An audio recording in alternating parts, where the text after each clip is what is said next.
Hello viewers, কেমন আছেন সবাই? তো সবাইকে নমস্কার জানিয়ে আর একটা ব্লগ শুরু করলাম। তো আজকে হয়েছে রবিবার, কিছু স্পেশাল কিছু হবে, এটাই স্বাভাবিক। আজকে ছুটির দিন। তোকে কি রান্না করেছি এখানে দেখে নেন। ওখানে ভাত আছে আর ভাত আড়াখারি বসেছে। আর এইখানে করেছি কই মাছ। কই মাছ আলু দিয়ে পাতার বদলে ফয়েল পেপার, ঠিক আছে, পাতার বদলে ফয়েল পেপারে ভাজি করছি, কিন্তু স্বাদটা একই লাগে, সামান্য একটু 19-20।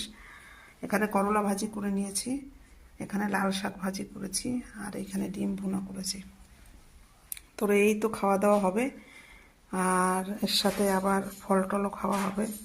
তো দেখা যাক, এখন হাজব্যান্ড বাজারে যাচ্ছে, কি কি ফল আনে দেখা যাক।